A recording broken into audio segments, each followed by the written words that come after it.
Zici că n-ai ton, dar ești de bon ton, că mă refuz elegant la telefon. Îți cer din vorbele fiind ca trase printr-un tifon. Te dai offline mereu, deși te văd om. Am principii de dum, deși sunt gendon. Un anonim cu blugă fără pantofi și papilon. Nu vreau să mă schimb, nu-s cu moda în ton. Eu sunt ceea ce simt, nu alin deloc. Că poate nici tu nu ești o Eva Mendes. Ești la poza din telefon în care tu crezi, în care încerci să o photoshopezi. Îți bagi culori moarte pe cele vii le pierzi. Visezi la bani verzi, mai bine că ai verzi. Șuseți-o ei de la viață, de nu te vezi. Acum te las pa plec, ai grijă de tine. Și n-apela la indiferență, că sună la mine. N-ai curaj să te lași de machiaj, să te scoți din peisaj.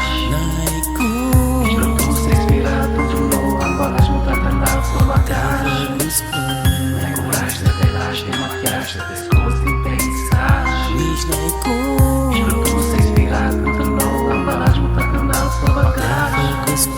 Oglindă, oglinjoară, arată naturală. Dă-i machiajul jos și arată-i fața reală. Deci fără îndoială că tot ascunde ceva, pentru că fiecare om își poartă masca sa. Și din ce ai nu dai, dai la o parte și tai. Din toate florile din lume tu ești cea de mucegai. Și din toate băuturile fine din lume tu ești cea acidulată care face spume. Te crezi bună la toate, dar n-ai brutalitate. Chiar dacă fața de sub ochelari atrage guri căscate. Lăiuță pe cap la gât cu o eșarpă. Te crezi o divă, lumea te ia drept marfă. Nu înțelegi ce ascunzi, în ce lume te afunzi. Te uiți la pozele tale, dar tu cu tine te confunzi. Între fața pictată și fața ta de piele. Machiajul nu-ți ascunde chipul, ci doar masca dintre ele. N-ai curaj să te lași de machiaj, să te scoți